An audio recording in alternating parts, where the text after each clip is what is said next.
services. I brought in all the experts to help design that program, to put a safety net in place to help youth at risk, because if the youth at risk are not caught and protected, then they're going to be the adults that are locked in our jails. And I am 100% behind having a provincial jail in Fredericton. I have people in this room I know for a fact have a daughter-in-law that was shipped off to the Miramichi, had a drug problem, and was denied her medication. I mean, this is where you end up with people having seizures and possible death. I think that all of the facilities need to have cameras in them, and I think that the families and loved ones of anyone that dies in a facility, in a prison, even a minimum security should have access to that camera. They should have all the details of what happened to their loved one. And to deny them is a form of abuse, and to leave someone outside of a prison and find their own way home is it's terrible. It's an abuse, and we all should fight for every single person to get them out of the prisons, but to at least get them home after they come out of jail. We don't know where they came from, and we shouldn't be judging that. Thank you, Lauren. Okay, next question, please. Hello, my name is Sebastian Salazar. I live in Rabbittown, which is in the West Platte, which is spelled with one T only. And my question is regarding affordable housing. So I'd like to ask, to each of you, what concrete thing do you think, what realistic thing you think you can achieve to get more affordable housing units built? Because the private developers aren't building enough, the nonprofit developers can't build them all. So what is your plan for affordable housing to help in that aspect?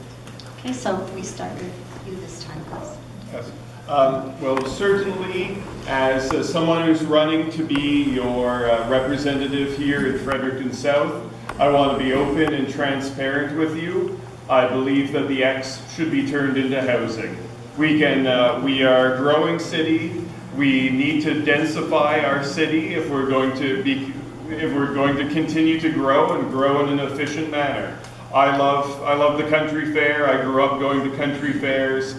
We have a lot of rural areas here where we could be holding the X, and I'd love to see public transportation to make it sure that anyone in Fredericton, no matter what their means, would be able to go out to the new location of the X. But that space should be turned into housing. We as a province need to be adopting a housing first model for public housing, that all the folks that are in vulnerable positions, that they are guaranteed housing, because that's the bedrock for providing vulnerable folks with other services. So we're getting them the mental health or the addiction counseling that they need, or any of these along those lines. So it's got to be housing first, and it's going to take an investment from the province into funding housing, because one corporate projects do not have the same goals in mind. I think there's plenty of room for private developers, but when it comes to the housing stock for our most vulnerable, it needs the province working hand in hand with the municipality. But I've said it before, and my philosophy is solutions that are based in a local area. The best solutions come from the people who live in that area. We need the municipality to providing leadership, because we can't have all of our decisions coming from an outside force like the province. But the province has an absolute role to play. Thank you very much. David. Thank you. So I've worked with a lot of people who've been in insecure housing, who've been facing eviction, who've been evicted. And one of the things that is clear to me, we need, right now the model is to attach the subsidy for subsidized housing to the landlord. And what we need to do is have far more of that attached to the person. So the person can have the subsidy attached to where they're living, rather than having them wait on a waiting list until a subsidized unit opens up. That would make a huge difference for so many people who are living in a reasonable apartment and are facing eviction for one reason or another because they can't afford it any longer. A lot of people, when their children turn 19, suddenly are under crisis because they can't afford the rent because they lose the child tax credit. They're living that close to the line, and so if the rent supplement was attached to them rather than to a subsidized apartment somewhere that a landlord has, that would make a huge difference. The other thing is there's a national housing strategy with federal provincial agreements being negotiated to provide funding for affordable housing. And we don't know what the Liberals have put on the table in those discussions because they're so closed and secretive in their work that we have no idea what they've gone to the Ottawa with and say, these are our priorities, because they haven't talked to us. We don't know what their priorities are. We know what the federal housing plan suggests the criteria will be, but we need to be negotiating for money for extra rent subs. We need to be negotiating for money for housing first. We've got organizations in Fredericton, Moncton, and St. John have put together excellent comprehensive proposals to help people get off the street and into housing with services wrapped around them, the housing first model, and they can't get funding. So that should be part of the negotiation with Ottawa. Maybe it is. We don't know because of the secrecy. We can't do politics differently with the old red and blue team. We need a new color.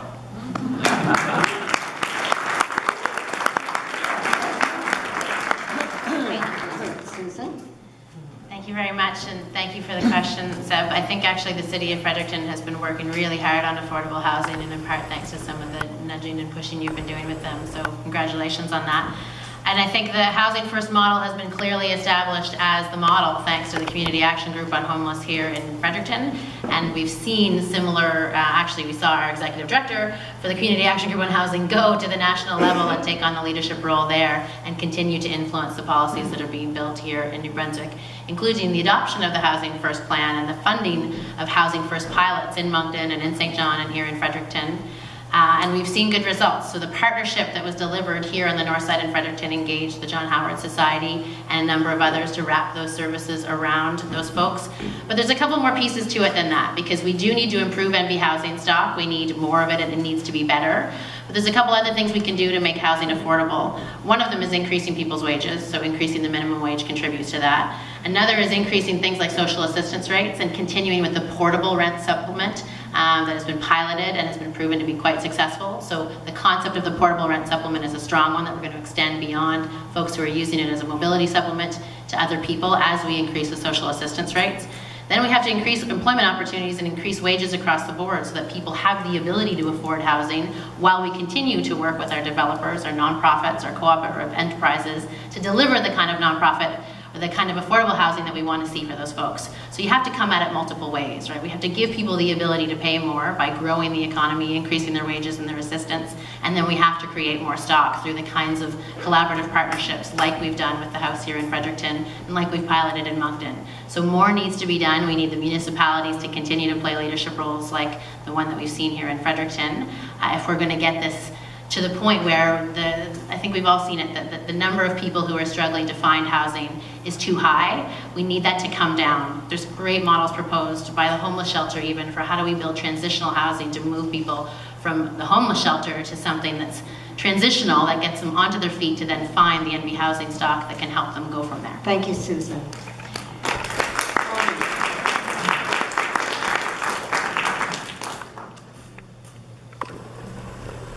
It's very hard for someone that's living at the shelter to find an affordable apartment. With the disability, that's around $490 a month that they're receiving. I met a couple today actually down at, when we were passing out pamphlets down at King's Place.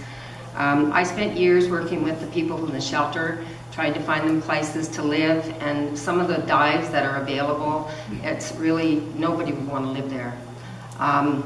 I really feel that the government is far too far removed from the people, especially the people that need affordable housing.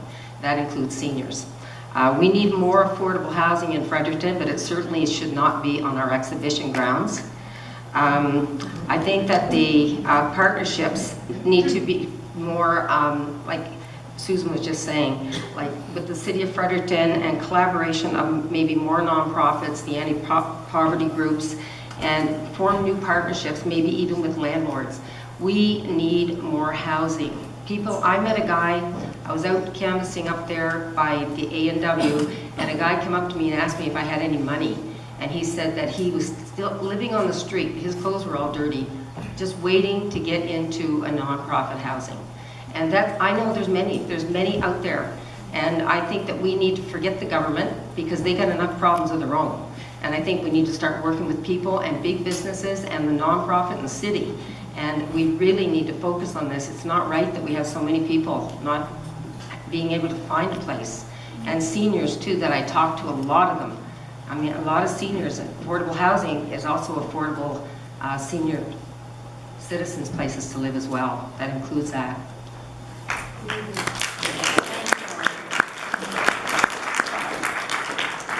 All right, thank you, Sept. That was a great question, actually, and it highlights a big concern here in this city and other municipalities as well.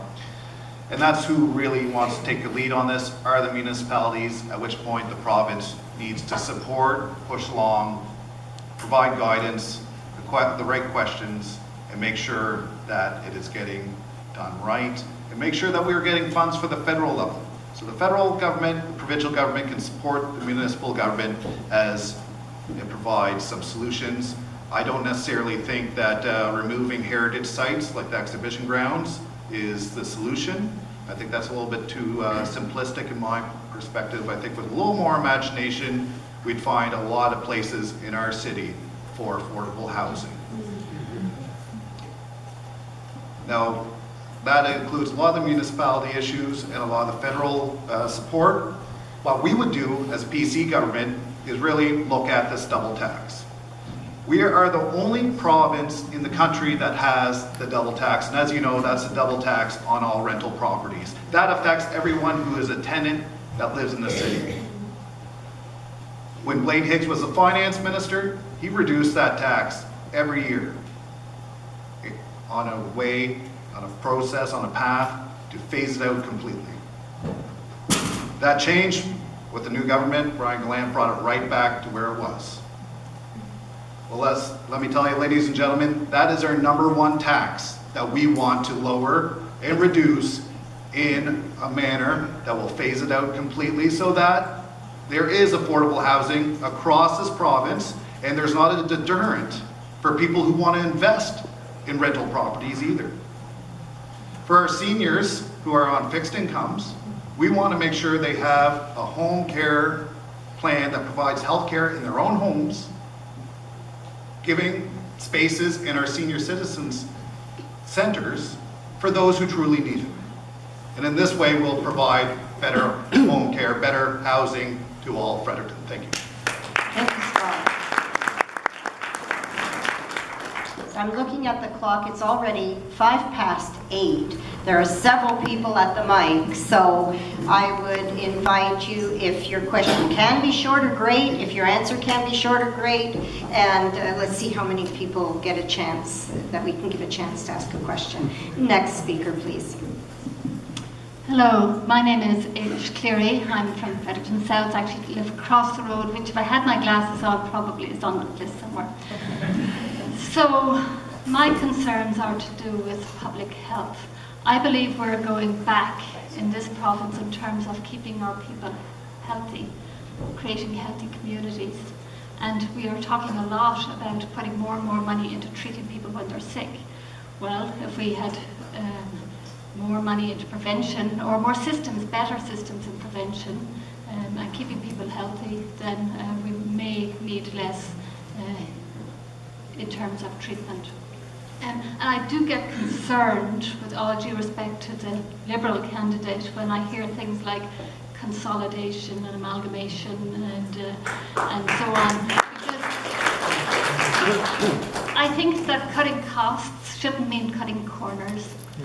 And some of the initiatives, like the provincial water lab that you referenced, well, I'm actually not sure that the savings would be there are actually savings, but even if there are, some services are worth keeping. That is a very valuable asset, in my opinion.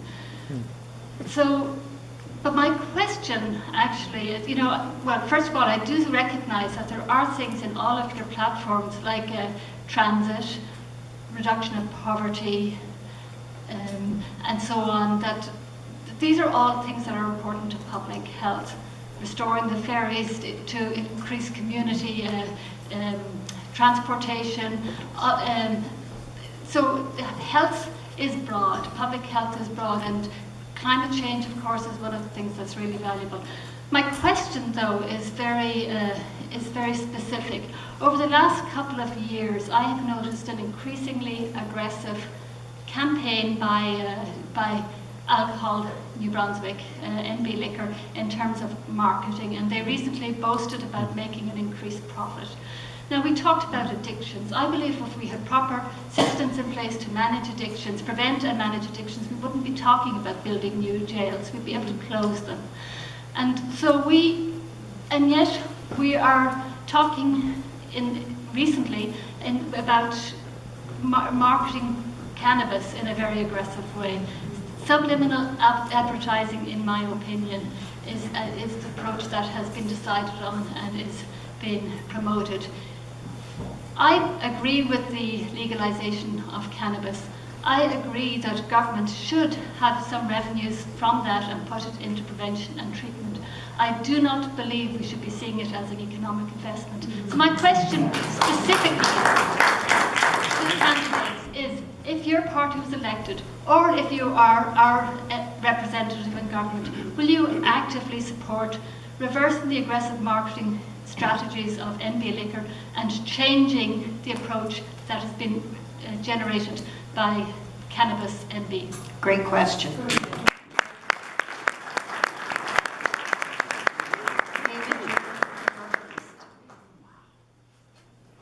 You're first this time. I Yes. start now? Yep. Oh, okay. Yes. Okay, great. Thank you for that question. Yes, absolutely, on both counts. So I've been concerned and spoken broadly about the issue of alcohol marketing in this province and the easy availability now of alcohol at the roadside in coolers for people to basically drive through, pick up a single serving of whatever, and drive off. We have a high level of alcohol dependence disorder in this province, a lot of alcoholism, a lot of binge drinking, and we have no harm reduction strategy in this province. Why is that? It's not because we don't know about the health impacts. The public health, the office of the Chief Medical Officer of Health, before it was split apart by the Liberal government into multiple pieces and thrown to the wind, distributed among different departments, they developed a great information piece on the health risks associated with alcohol dependence and abuse and binge drinking. Yet, no harm reduction strategy. Why is that? Perhaps there's a conflict here in the aggressive marketing techniques of Alcohol New Brunswick and the desire, and in fact the target set by the Liberal government to increase revenues from alcohol sales and the need to bring into being a harm reduction strategy to reduce binge drinking, to reduce alcoholism in this province. It is disingenuous. It is appalling and upsetting that we're in this situation because every one of us has someone in our family or a friend we know who's been affected by alcoholism in a negative way. And the province has been ignoring this for years because it's profiting off of alcohol. And I'm concerned we're going down the same road with cannabis. When I was in the legislature for the last 4 years, there were 5 bills governing cannabis to support its legalization. I brought in many amendments to try and put a public health lens on the cannabis legalization, and every one of those was defeated by the Liberal majority in the Legislative Assembly because despite, again, their words that this was public health was going to be #1 when it came to cannabis legalization, that was not what was in the substance of those bills, and they refused to change it. Thank you.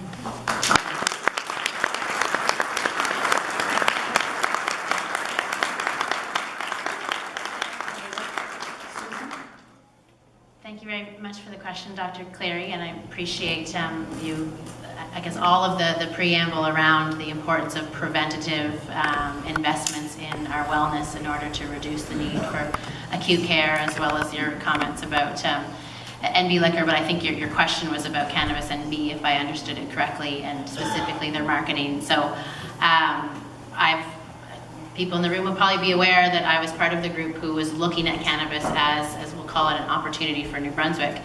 The first step that we took when we put that plan together was to bring public health into the table. So public health was part of the steering committee evaluating how New Brunswick would handle the federal government's move to legalize cannabis from the very beginning. And there were folks beyond public health, but from the Department of Health as well, and different people from the system who were advising us on how you build an education program and how you targeted that at young people to make sure that before we've sold any amount of cannabis in New Brunswick, we've already started the education campaign for young people to make sure that, as David points out, things like harm reduction strategies that are critical are in place. So we are educating and making sure that instead of aggressive marketing, which I agree is really concerning, I maybe don't have the right filters on, or I'm not seeing the marketing in where I am, but if it is aggressive, then that's absolutely inappropriate. I think one of the reasons why we chose at the outset to retail recreational cannabis in a controlled way by government as a monopoly was so that we could be very sure about who it was being sold to, how it was being sold, what kind of education was being delivered in that sales process, and not to have it out in a fully public, privatized marketing environment. So if it does appear that Cannabis NB's marketing is going that way, then that flags a lot of concerns to me that I would want to bring back to the existing collaborative table that public health sits at to make sure that the people that are involved and have been involved since the beginning are still there and are still working as NB Liquor rolls out this piece of our reaction to the federal legalization. But I do want to point out that some of the opportunity lies, I'm going to run out of time, shoot. Is that it? Okay, we'll talk about the research that's happening at Stu and UNB later. Bonnie. Thank you for the questions, Dr. Gaferi. I see a lot of gray hair here. Mine's dyed for you. You probably can remember back in 1989, I believe it was, that the Liberal government dismantled the Drug and Alcohol Commission and fired Dr. Everett Chalmers. I was there, and I couldn't believe it. It was one of the most cost-effective educational program for our province. They had the best treatment programs through Ridgewood. Early education, you know, Hugs Not Drugs, Billy Scott ran around with, you know, it was a fantastic program. Gone, just like that, chopped it right out of our province. And when I heard that the government in New Brunswick was going to put cannabis in the liquor stores, I couldn't believe my ears. That, I mean, you want to create, I mean, it's legal and it's coming, but when I say that, it should be going to small business owners. I mean, they've been selling it anyway. They know how to sell it. They know how to weigh it out and everything. You know, that's who should be looking after it, right? And, you know, the government can put, you know, they're regulated and they can get money out of it. And I agree. We need to get back into these treatment programs. We need to get back into prevention. The money that the government gets out of it, put it into prevention. The Ridgewood treatment program, you know, that used to be a wonderful 28-day program. That's sliced straight up now. It's really hard for a person to get any help. I got an email last night, getting into a little off topic, but it is important. There's people right now at the Victoria Health Center that are in there for alcohol and drug addiction. They now have passed a policy, no smoking for addicts. Now, come on, they're not going to go there, right? But anyway, that's another issue. We need to really get back into this prevention. I believe it. Yes.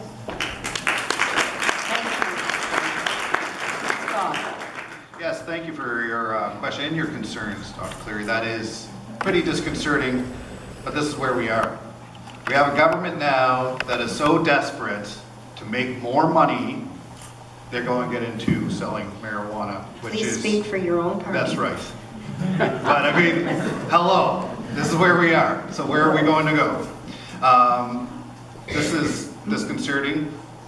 It should be, if it's going to be legalized, it should be treated like other controlled substances. The government of New Brunswick should not be in the business of trying to be the best drug dealer in town.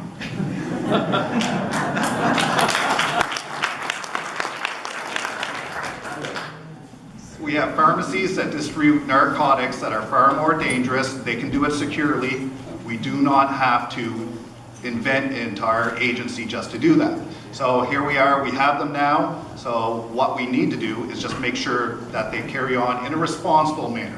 One that's not promoting marijuana as being the next best thing in order to draw revenue for the province. indeed, we need to look at this a little more seriously. Unfortunately, this whole marijuana issue has not been really talked about in an adult fashion, in my opinion. We gloss over the medicinal potential. We never talk about the industrial potential. I mean, we're talking about something that is the second fastest growing plant, the most fibrous plant, has its own silicate properties so that you can make concrete with it. There's enormous industrial capabilities, but every time it turns into Cheech and Chong when we talk about marijuana. Let's grow up and put some adults in charge. Thank you very much.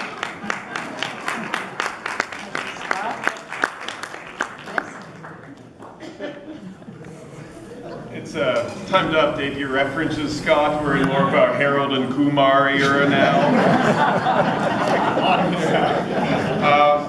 But Dr. Cleary, thank you so much for your question. I'm asking to myself, when are we going to see you up here on stage? You know, no one knows better the way this government has been working and the liberties and hostility they take to the truth.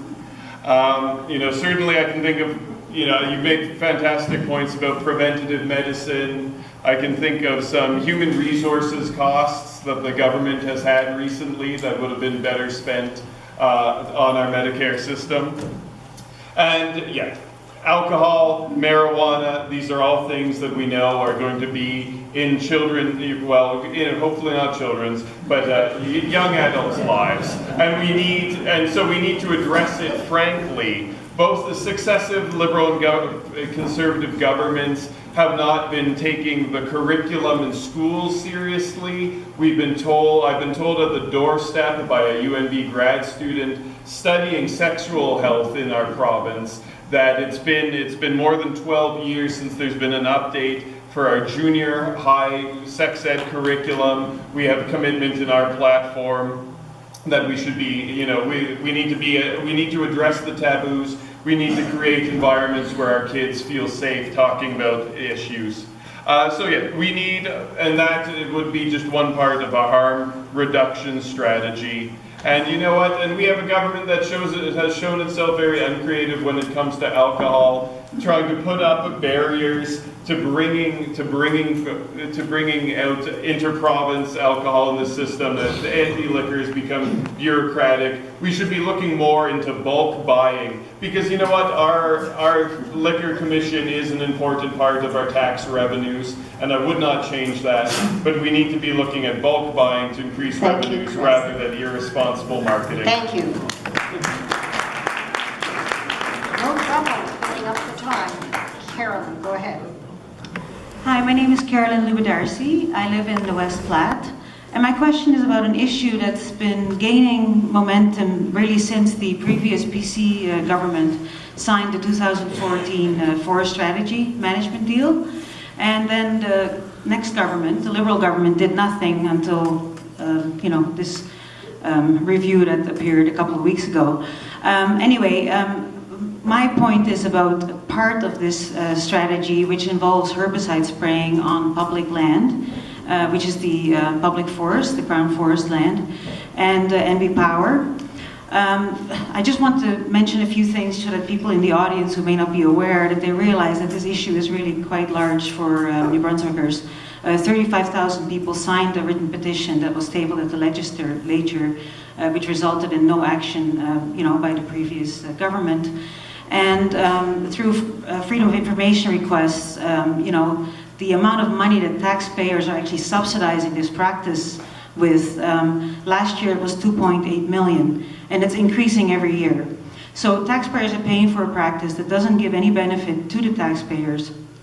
And I just wanted to remind everybody in the room that forestry is the largest resource industry in New Brunswick, and it's a money loser. And thanks to lack of transparency, it's very difficult to actually get an exact number, but guesses have been made that it's around $100 million lost a year. So my question is just specifically about the herbicide spraying. Are you going to stop using taxpayers' money right away on this practice?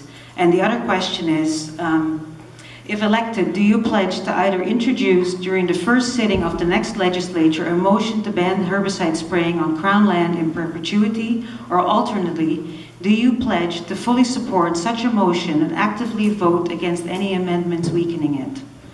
Thank you. Great question. Susan, you're up first. Thank you for your question, Carolyn, and I appreciate it's actually something that comes up at the door quite a bit. People are concerned about herbicides, they're scared and unsure about the impact of herbicides on their food, on their environment, on our water and our watersheds, and it's confusing, even as for someone who has a chemistry degree and who studied a lot of science, to have a whole plethora of different reports out there that have a variety of different findings, and when we turn to the people that we're meant to trust, our public health officials, we get responses that maybe aren't reassuring. So certainly in New Brunswick we've done this. I'm sure you're aware that the Public Health Office has looked into the impacts of glyphosate and has given us an answer on that, and then Health Canada also undertook their own assessment of glyphosate and whether it's risky, and those answers leave us still feeling scared, because they're telling us it's okay in prescribed uses, but we don't know the impacts that we have from the studies that we haven't seen. So it can be difficult from someone who wants to trust our public health officials and Health Canada and trust that they have it in their best interest. You're addressing health issues. I was asking about the effects on forestry. It's not just a health issue. There's more to this.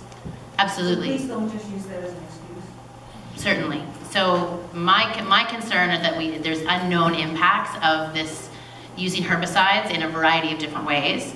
And so your question was specifically around a pledge to introduce a motion. I would love to know more. And you and I have talked about sitting down to talk about this, to understand why we use it in our commercial agriculture, why we're using it in our commercial forestry, and how it can be replaced Carolyn, with things. is your question being answered? No, because I'm not talking about agriculture. Can you stand to the mic, please? I'm specifically asking a question about forestry, and I don't want to address agriculture. And I don't think it's fair to the people that have signed this petition to keep harping about Health Canada. This has effects on our forestry, on our biodiversity, our wildlife. People are losing a way of life. And please, don't be so insulting to people that have signed this petition. Using this Health Canada excuse is just not okay. And the province of New Brunswick will have every right to stop this practice if the people here don't want it.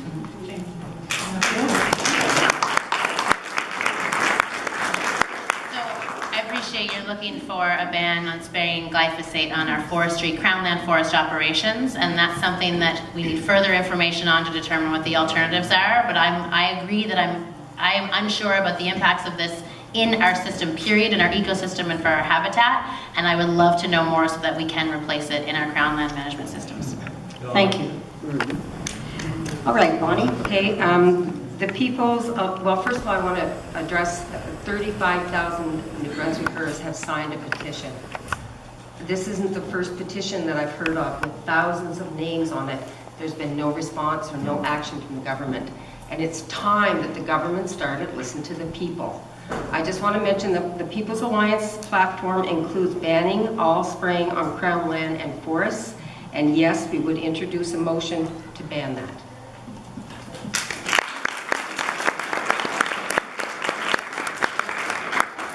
Scott. Yes, Carolyn, thank you for that question. It's a shame that we're still talking about this. This should have been dealt with a year ago when those petitions were submitted.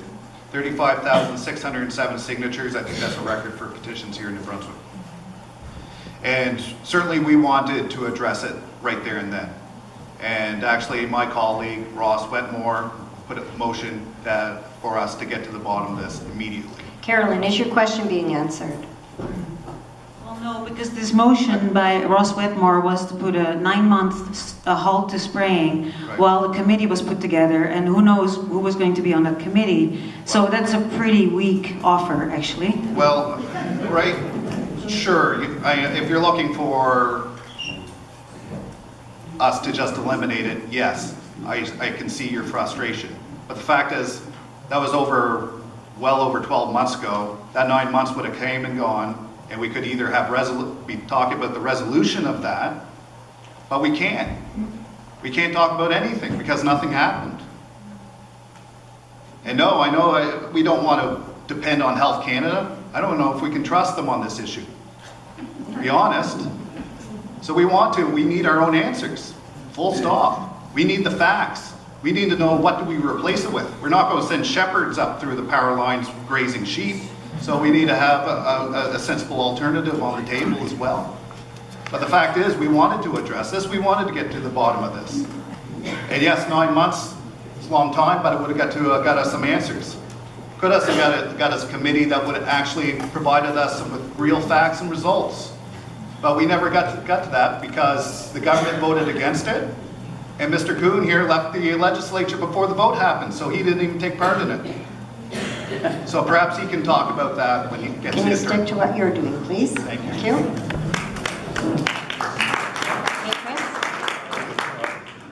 Carolyn, I can tell you the NDP in our platform, we're committing to ban glyphosate spraying on Crown lands. And I can tell you, and I do understand your issue, it's not just about the potential health effects. You make a fabulous point. We're spending $2.8 million on this spraying. I would feel a lot more comfortable if we were spending that money, most likely less of that money, on paying people to clear the brush, to pay people to do honest work in the woods, as opposed to possibly, decimating our woodland animals. Family. But specifically, but in seriousness, we've been destroying our beautiful deciduous forest for years, monocropping our own lands, the lands that belong to our children as their natural heritage. And you know what? And I would like David to discuss Rossowet more. This is an area where there's lots of misinformation flying about.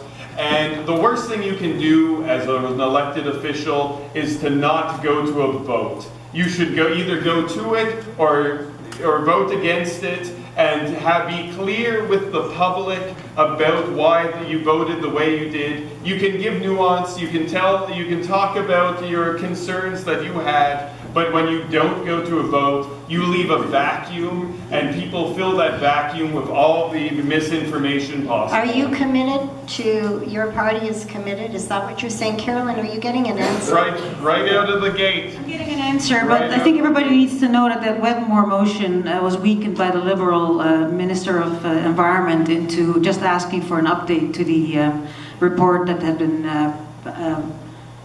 given by the Chief Medical Officer. So the motion was very weak already anyway. So the Liberal government killed that motion. Okay, David. Thank you very much. Yes, a Green government would, in fact, refuse to sign any further permits that would enable the spraying of glyphosate over our forests or under our power lines. That's how it works. The only reason that spraying is permitted is because the Minister of Environment signs permits every year approving the spraying of glyphosate over our forests and under our power lines. In a Green government, our Minister of Environment would not sign those permits, and so the companies would stop applying for them.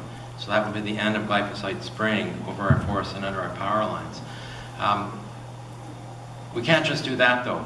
We've got to change our forestry practices and get away from what's even more expensive than a couple of $1 million we give the companies to spray hazardous chemical over our forests.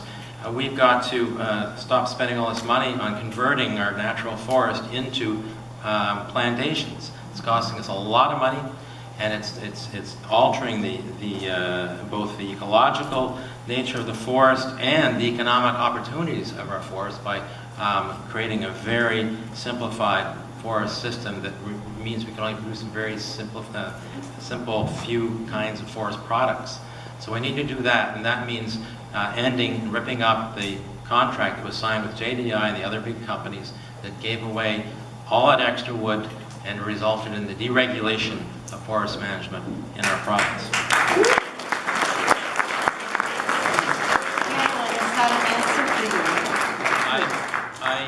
If we don't form a government, I will bring a motion forward again. I drafted a motion to have the same impact on glyphosate as I just described. I draft that motion. The Tories had been seconding all of my motions up until then. I submitted it to my Tory colleagues, and they said, we're not going to second that motion. Instead, they came up with their own fake motion that sort of gave the sense that maybe they would get rid of glyphosate spraying. It didn't happen. I participated in that debate fully, using my time to clearly make my point that that was the case. And so I did participate in that debate. Now, I learned a lesson. I had actually an eye appointment. You can laugh, but you know, MLA, your time is really full, and I canceled it once before, and the debate went on longer than I expected, and so I went and got my, you know, prescription. And so maybe that was a political mistake, but that's what I did. Thank you, David. Susan.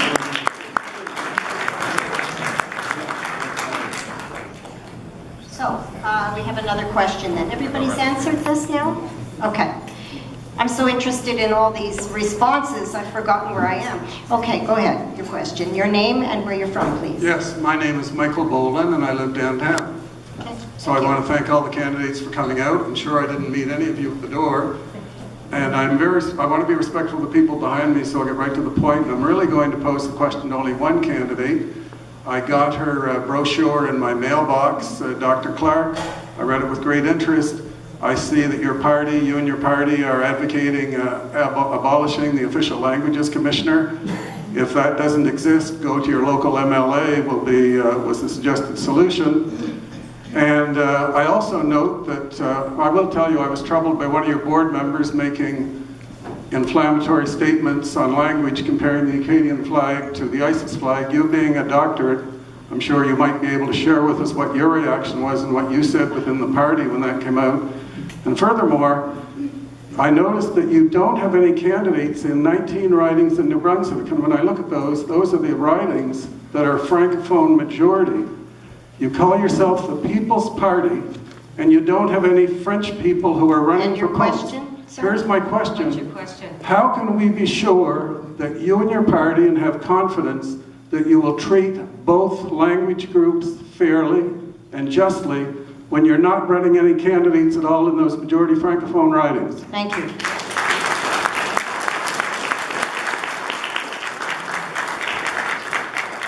Thank you for your question, Mike. First of all, I'm a doctor of education, and also I wanted to mention that I had heard that the leader immediately took an action towards that individual that made those comments, and the problem was taken care of, and it's behind the party now. Also, I wanted to mention, yes, we want to eliminate that particular department. How many people here remember Wayne Grant and the incident that happened with Wayne Grant? I mean, Wayne Grant, was almost ready to retire downtown. A commissioner, just a regular guy with the government, and he was out in the parking lot, and Don Tremont came along, and he couldn't speak French. And so she put in an official complaint against Wayne Grant, who was, weeks from retiring. He ended up getting demoted. I think he became the security guard over at the Tim Hortons. That's unacceptable.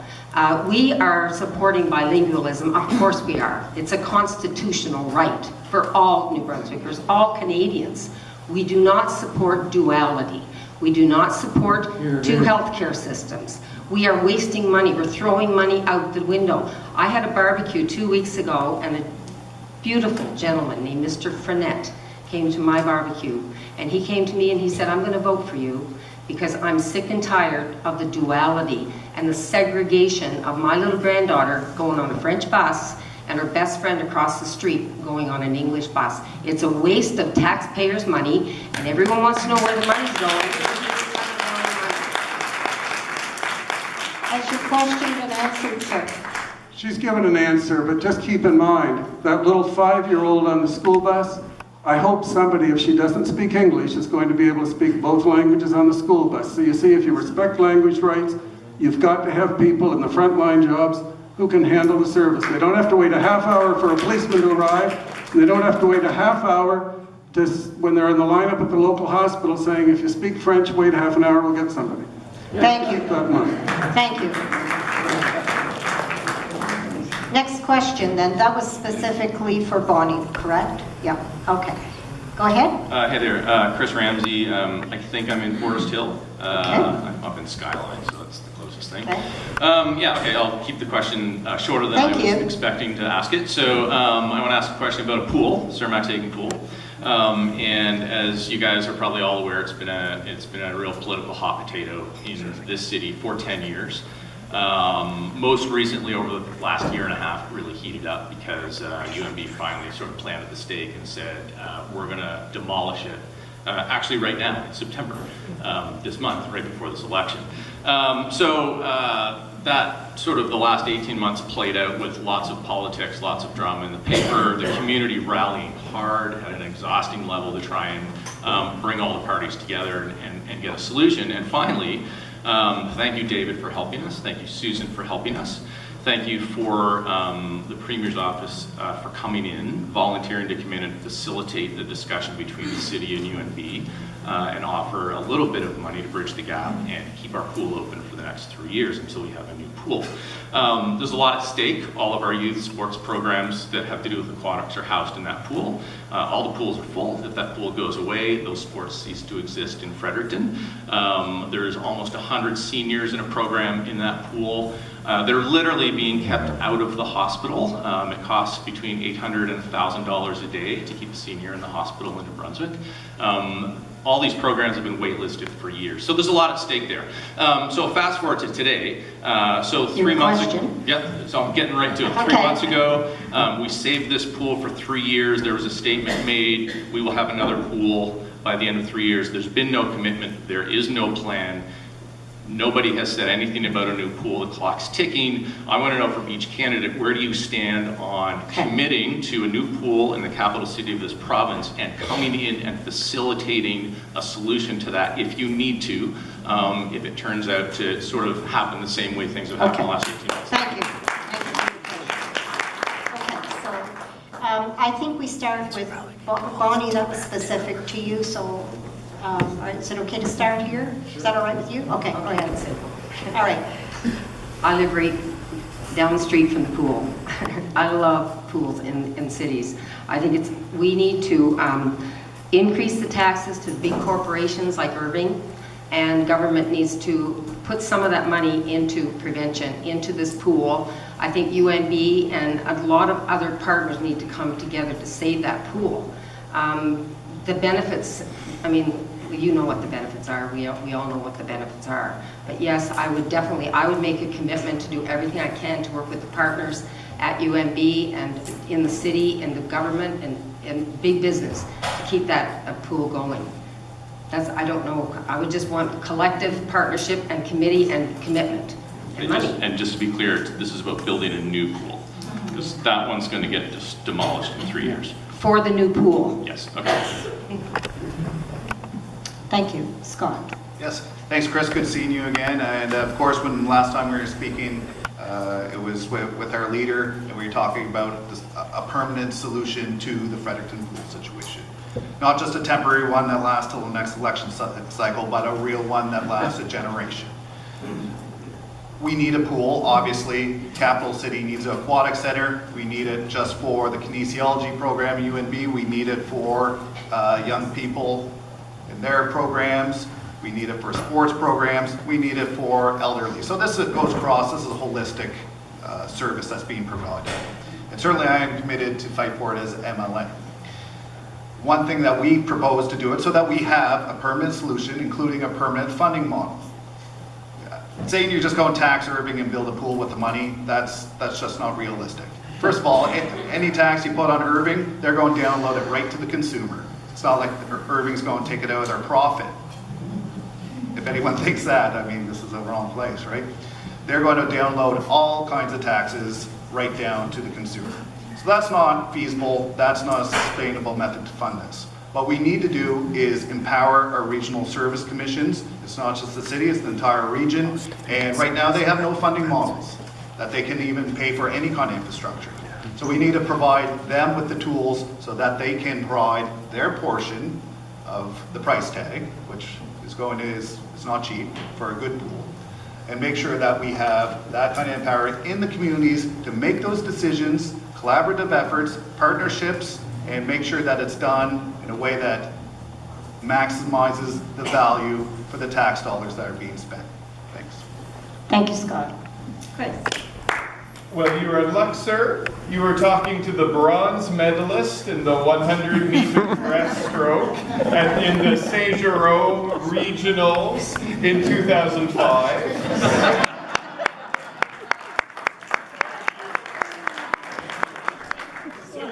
Find a better friend to swimming than me. In seriousness, you know, when it comes to this kind of thing, facilities that provide regional benefits are facilities that the province has an obligation to help fund.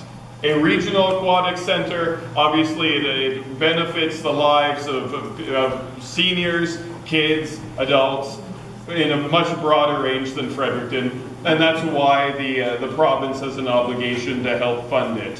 I think this pool situation is a parable, though, about the importance of keeping tabs on our municipal politicians.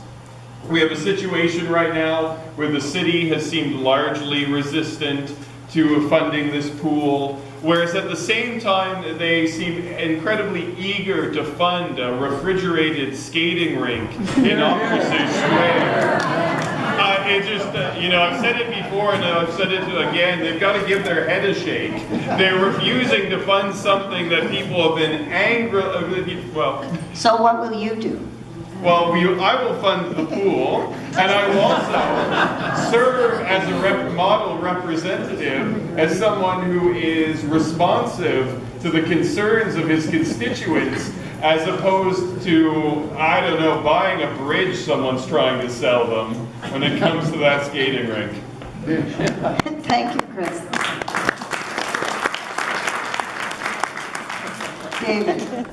Yeah, thank you. Thanks, Chris. As I work to try and bring the province to the table here to save the Max Aiken pool and keep it open for 3 years, I will work to ensure there's provincial involvement in establishing a regional aquatic center in Fredericton. We need one. It seems easy to build rinks anywhere in this province, relatively speaking, but to get a pool in Fredericton seems like a mountain that's difficult to climb. It shouldn't be. So yes, absolutely.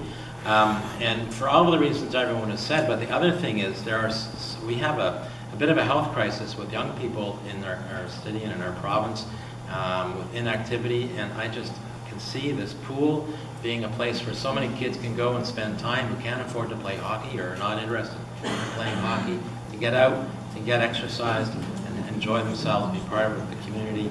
It just would have so many benefits. I'm totally a booster for a pool, a regional pool for this city. It would be a great asset, and I want to help make it happen. Thank you. Thanks for the question, Chris. I'll echo some similar comments. I got my lifeguarding certification at the Sir Max Aiken Pool, so I'm not only a booster for the pool, I'm someone who took action to make sure that we kept the Sir Max Aiken Pool alive, and effective action to get the result that we needed. So thank you for leading some of the community charge to bring it to my attention and to help me bring it to the attention of the people who could get UNB and the City of Fredericton to the table, not because letters were being written, but because action was being taken to get folks to collaborate, which is the exact example of how I think we need to move this forward, and the exact example of the kind of things I talked about in my introduction. We need to collaborate for better policy development and better projects in this province. That means bringing the community and the stakeholders into the process. Right now, the City of Fredericton is planning a new regional aquatic center, and your group hasn't been involved, and the province hasn't been engaged, and this could be the time when we show how do we need to build a new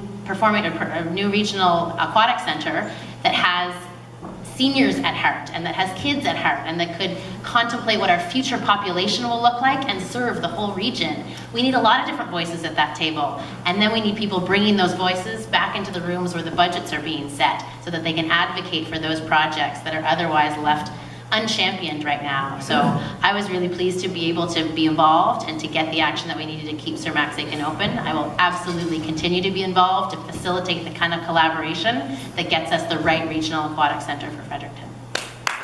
Thank you. Next question, please.